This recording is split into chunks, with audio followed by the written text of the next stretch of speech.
I think when we closed out last school year, we knew right out of the gate that whatever September was going to look like, it wasn't going to be easy. In my school district, we have a lot of concerns about a reopening plan.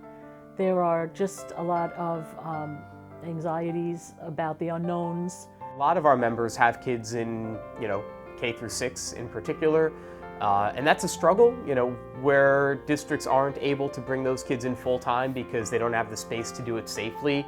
Now we've got a lot of our members who thought that childcare was behind them, right? Because you got a kid in 5th grade and, that couple $1,000 a month or whatever it was costing you to have him or her in childcare is gone, and you've moved on with your lives. And now all of a sudden it's back. I have a daughter who's 5 and she's going to be going into kindergarten for the very first time this year. And I have my own anxieties about what her kindergarten experience is going to be like. And I spent many sleepless nights deciding if I was going to send her or I was going to opt for remote instruction. But at the end of the day, I honestly believe that 5-year-olds cannot learn the way that a 16-year-old can learn virtually. I understand that you want to do what's best for your child, or it might be a financial reason that you need them to return to school. So I fully respect that there's a reason that you may not be able to keep your child at home. No one's there to remotely help them be instructed.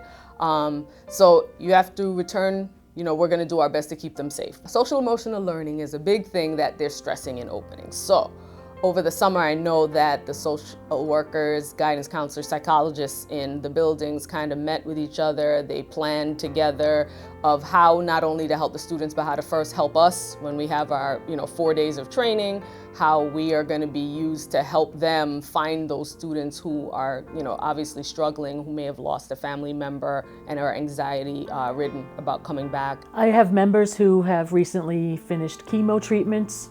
I have a member who recently received a kidney transplant.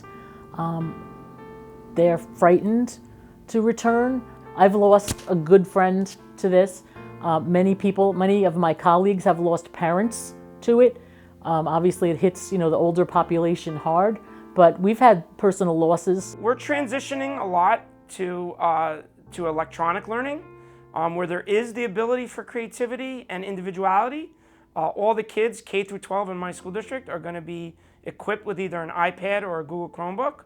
And the teachers are trying to figure out, actually they spent a lot of the summer trying to figure out how to make that transition from the creativity with a physical tool to the creativity with an electronic tool. Kids working at home on alternate days on the computer, trying to figure out how to instruct them at the same time. And so it's a completely different shift in what we've been taught in education school all these years about how to interact and build a rapport with students. It's going to be very tough. Teachers are good people. Teachers are really good people.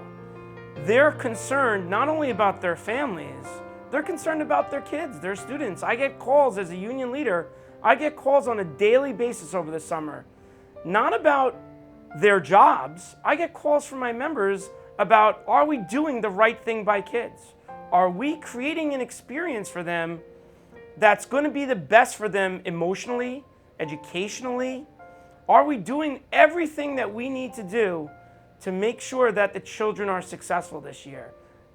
Our members, and not just our members, teachers across Long Island, they truly care about children and treat them as if they were essentially their own kids.